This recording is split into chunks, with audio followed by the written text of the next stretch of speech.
Let go.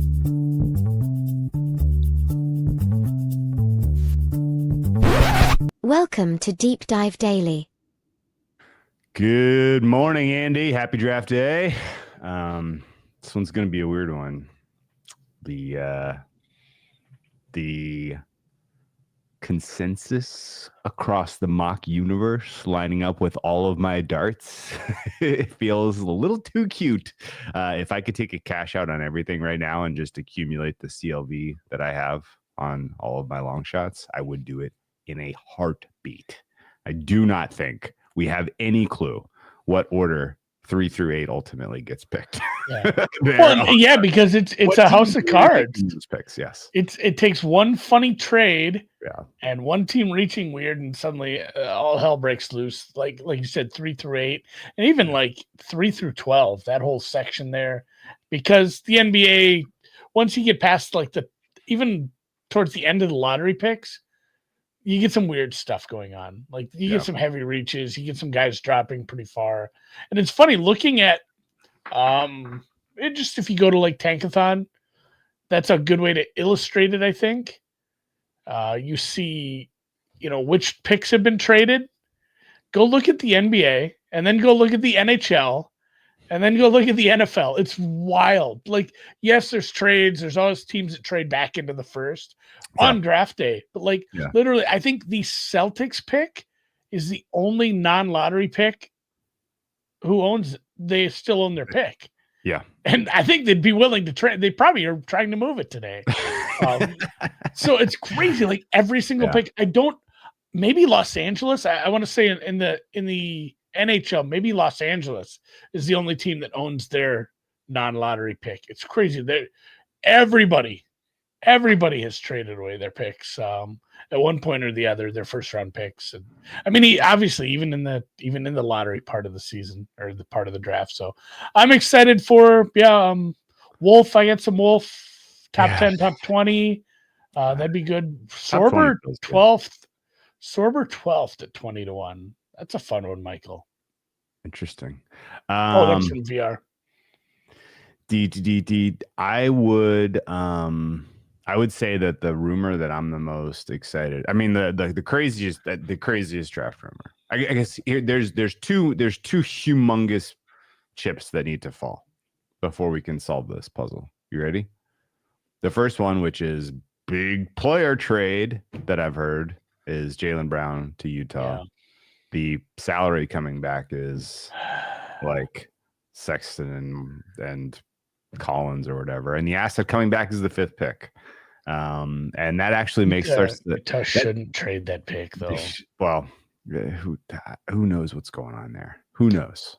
They think they need to start winning basketball games. They're under some mandate apparently. I guess Jaylen Brown is the answer to getting to 30 wins. Who knows?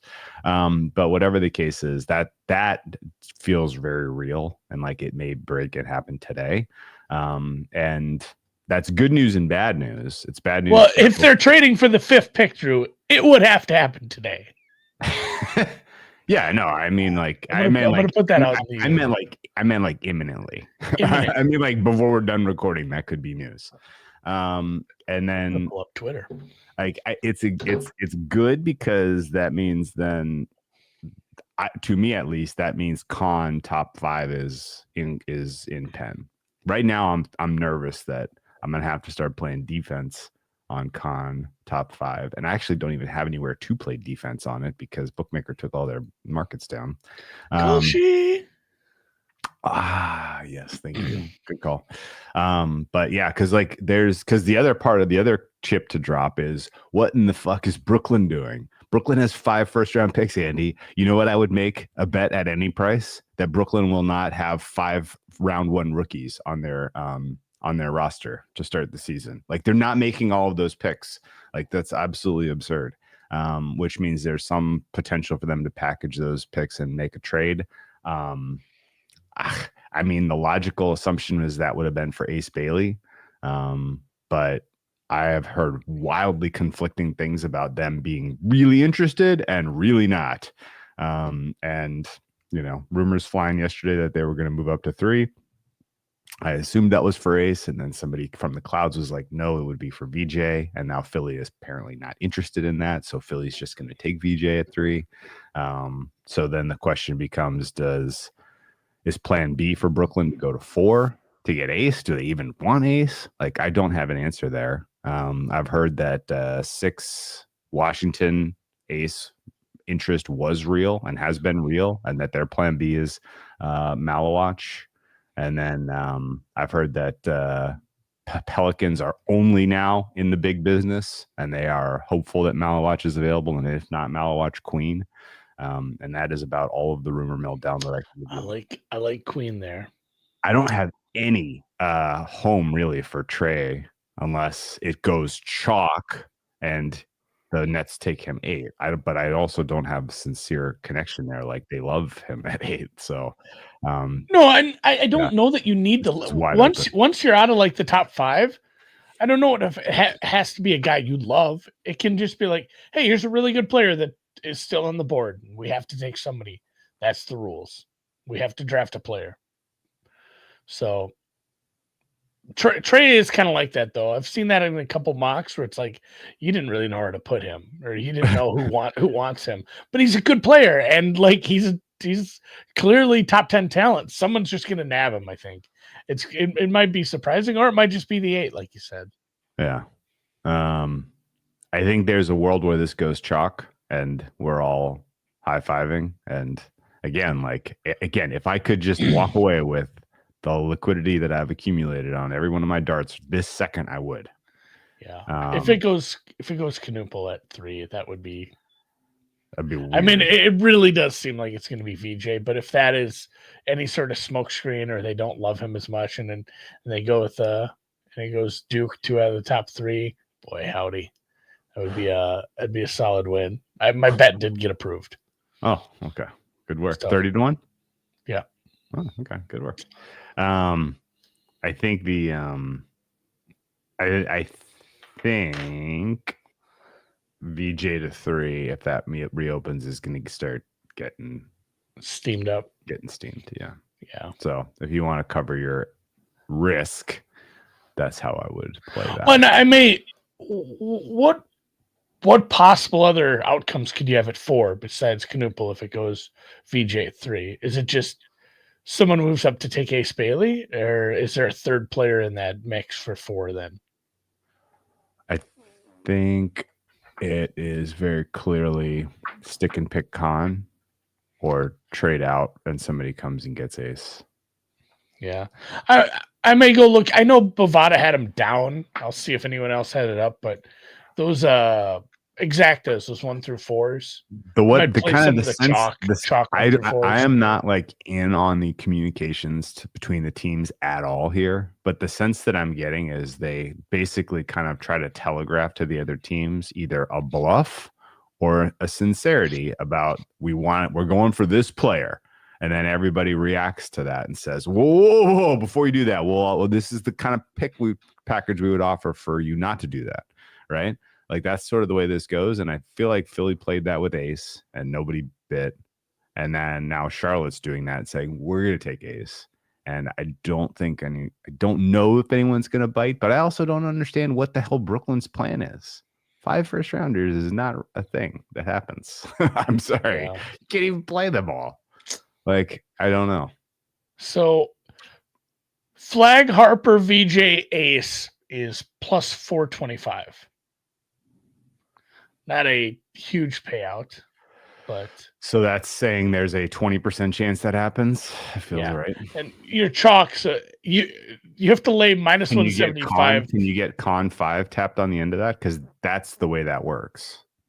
All right. So Flag, Harper, VJ, Ace, Con. I'm looking for that one. And then Malawatch, because that's actually that Malawatch. Right.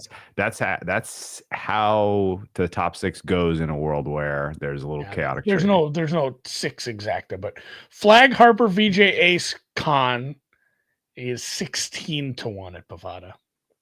Okay, interesting. And then the chalk for top 5 is interesting. It's plus 250. The one that they're giving you the lowest price on. Flag Harper, VJ Khan, Trey Johnson. Don't love that doesn't seem as likely. And I guess I don't know if Ace going 5 makes sense either. That's second.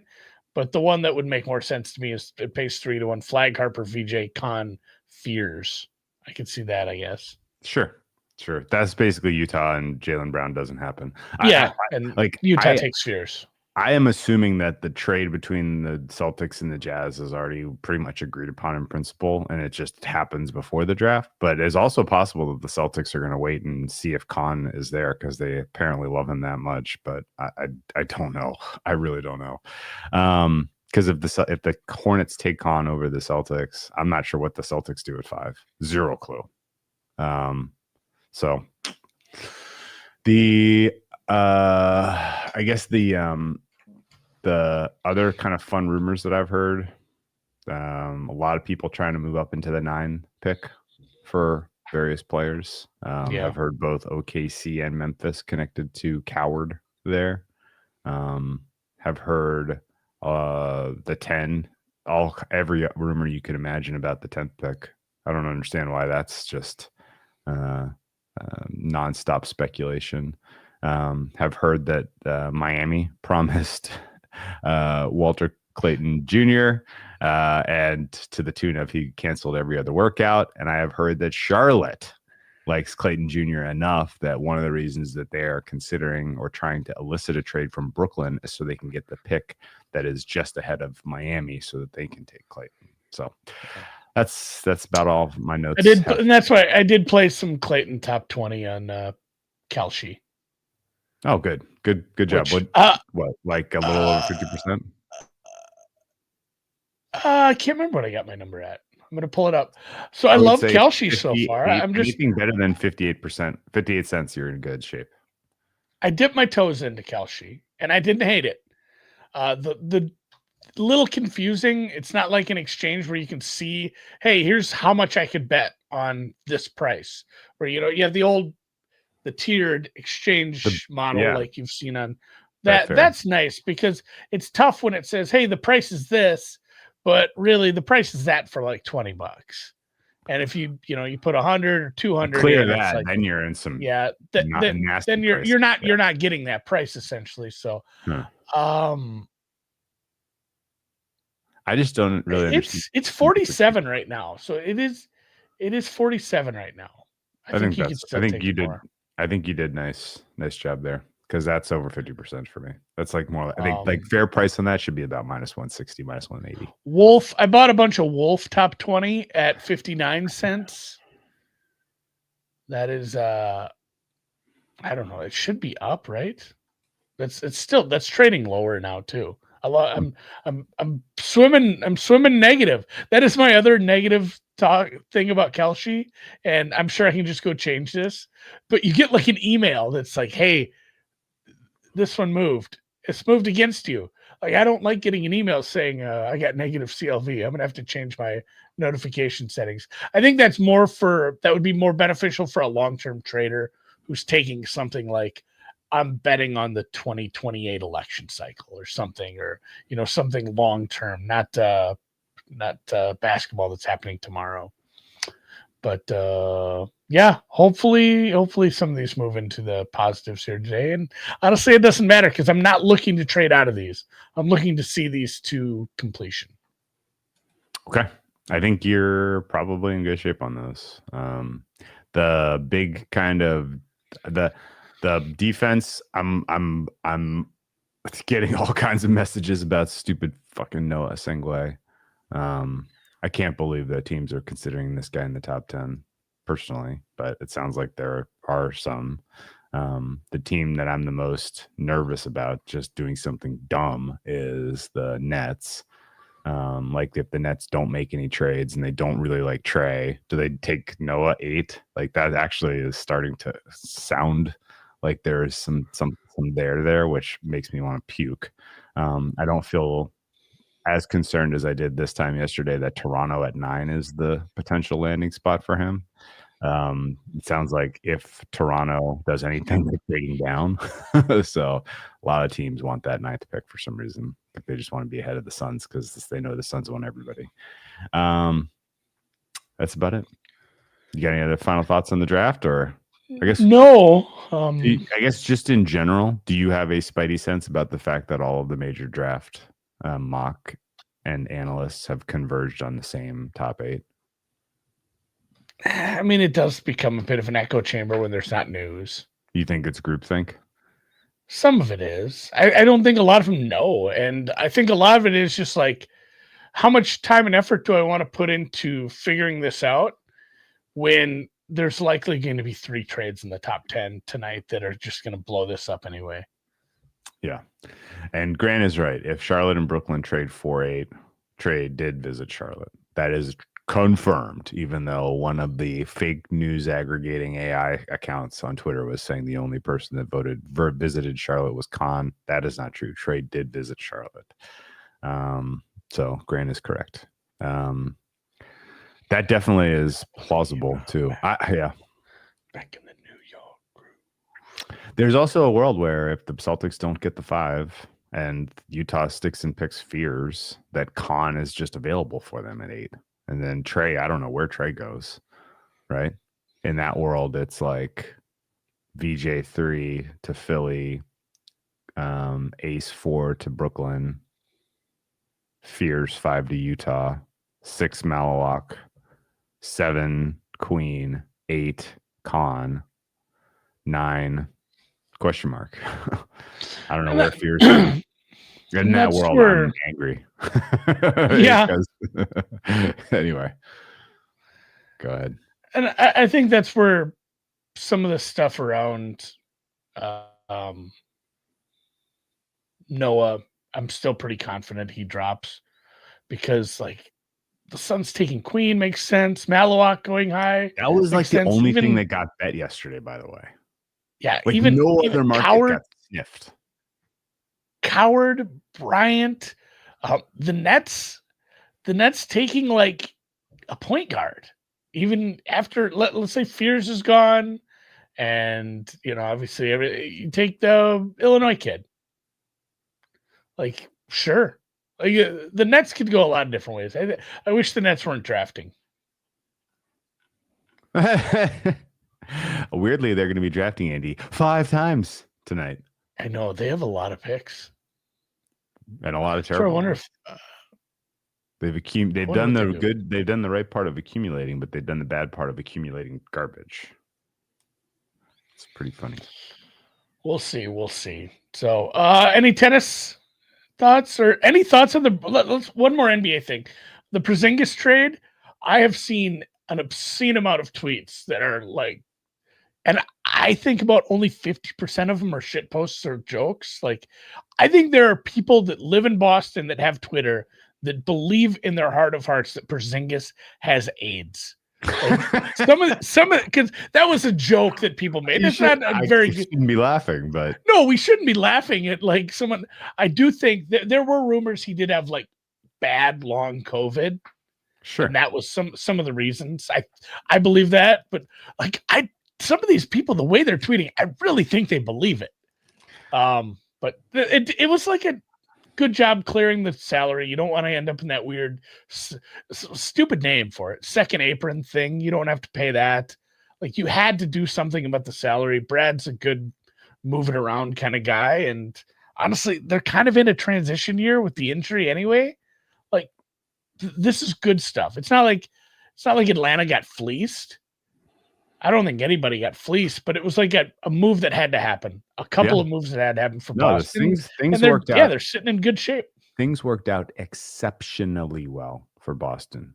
They pushed their chips in the table. They got a title before the bill came due on their 2 young stars. Yep. And now the bill is due on their 2 young stars, and they have to tear it down and they have to start over. And they're going to start over and build it around Tatum. And this is the perfect excuse to go into a rebuild type of year. A lot of their best players last year were not the guys that were making the most money. Their best player last year was Jason Tatum. Their second best was Derek White. You want to know who the number 3 player on the Celtics was by EPM last year, Andy? I'm guessing I don't even know if you know this guy's name. I'm guessing it wasn't Brown. It wasn't Brown. It was Luke Cornett. Cornett. Luke Cornett. Former third Milwaukee best Buck player by EPM. Jaylen Brown 4th, Porzingis 5th. Peyton Pritchard was 6th. Al Horford, Drew Holiday. Drew Holiday was a negative offensive player for them last year. Could not make a corner three to save his life. So that was a good move off considering what they were playing and what his age was. Although I will say that Drew Holiday showed a lot of wear and tear from his Olympic experience, and that he could bounce this year and be a little bit better than he was last year, but it also might just be over. I think that if they run out, a Hauser, Cornett, Pritchard, Derek White nucleus this year, they're still going to probably win 30 games in the East, maybe 40. Big question really is just, what do they do with the assets that they get back from Jaylen Brown? And, how well did they scout this draft? Do they really want Khan? What's their plan B? I don't know. But yeah, I think they did very well so far. And I think I don't really hate what Portland or Atlanta did either. I think everybody is kind of making decent moves so far for the future of their franchise. The only one I'm not really understanding is Memphis, but having Bane and Morant, who are both kind of defensive problems, it is your backcourt it's never going to be easy to win that way. So you move Bane, you stick with Morant, that's fine. You got a good return for him. I think Atlanta is certainly in the picture now to win the East if Porzingis is healthy. I'm excited to see what Jalen Johnson looks like. I'm hopeful he is healthy. That kind of first, their best 6 players are very good all of a sudden, and they're complementary.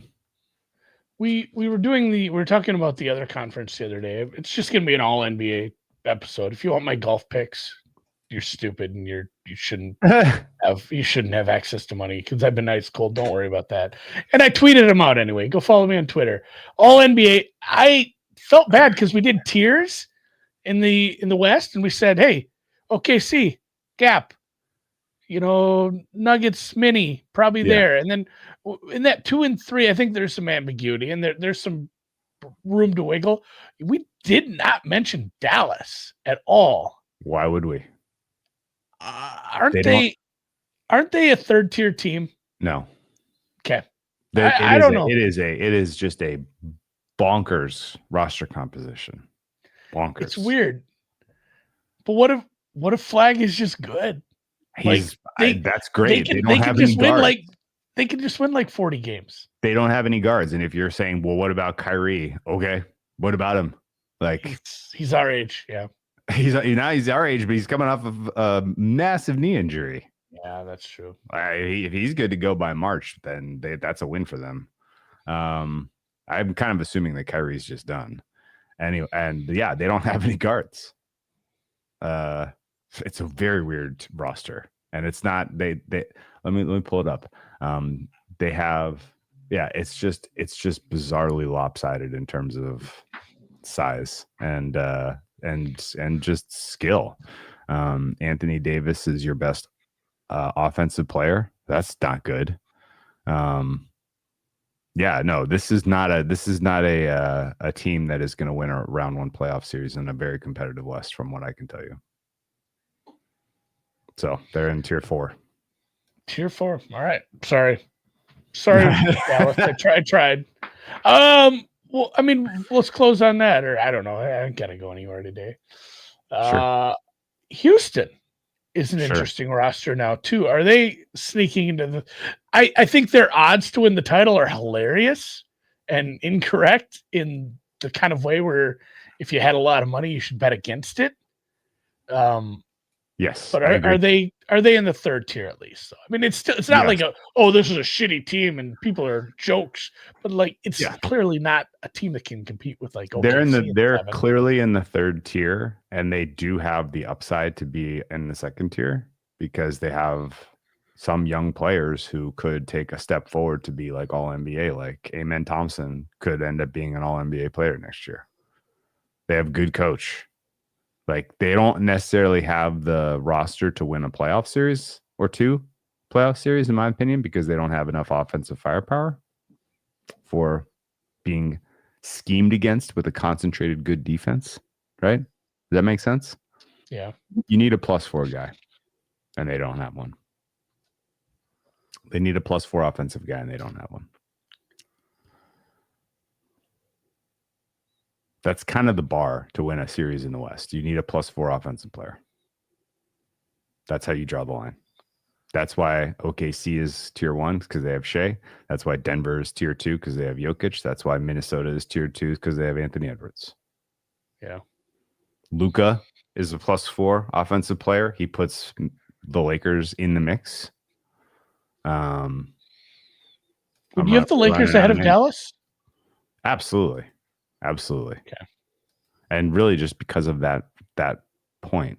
Curry is a +4 offensive player. They're in the mix. They're right there with the Lakers. Yeah, that's it. That's the group. Should be good. It'll be another good West. In the East, who knows? Orlando Magic, your number 1 seed. We're gonna get like a weird. We're gonna get a weird 1 seed in the East. Let's talk about the East. The Cavs are now very clearly incentivized not to blow it up, which is good for them winning 70 games next year, but bad for them in terms of being a more likely Eastern Conference winner, right? Yeah. Like their price right now for the East is like what, +250-ish, +280? Wow. That's one you could probably just put in your pocket and trade out of if you want. That's going to be like plus. I'm going to Kelce that shit after tonight. That's going to be like plus 100 when we get to the playoffs. But I wouldn't try to ride that to the finish line because the Cavs just haven't shown you that they can. Donovan Mitchell hasn't shown you that he can carry forward his offensive regular season to postseason in any of the times he's done it. So I don't know why this time would be any different. And there's really nobody else in the East that scares you. So that might get there. Oh, I played more Europe Ryder Cup. No. Oh, well, which sent you there? Just team construction, how it's looking. Even with some of the European guys dipping in form, the price is kind of just hanging. So it'll be a fun fall. Football, Ryder Cup. Oof. That's a great September. It is. Also, RIP to me. I hadn't done squats with a bar for a long time. And I decided when we went to the gym the other day, I did some. I went like 75% of what I thought I should do. Still got up and my bedroom's upstairs. Did the thing where you take that first step down a stair and it's like, oh no, and like grabbed on. I thought I was gonna go down. I thought I was going down the stairs. Legs are jelly. Oh yeah. At least you didn't injure yourself. No, I do need to. I did feel it in my lower back too. I need to do some back exercises to get that worked up before I go heavier. But it felt good. It's like a good burn.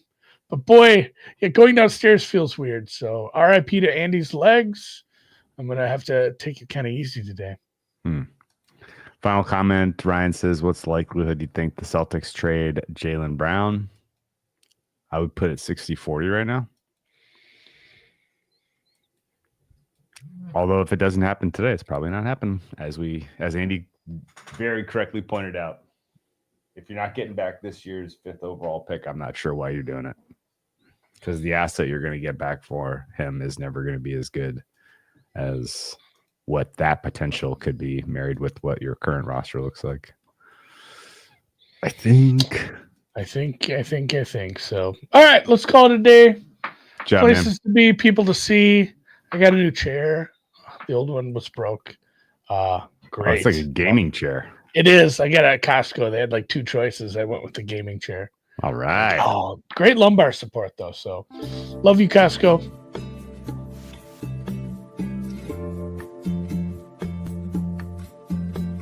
We should look at our baseball futures. I have thoughts on a couple of TV shows I've watched recently that I need to get off my chest.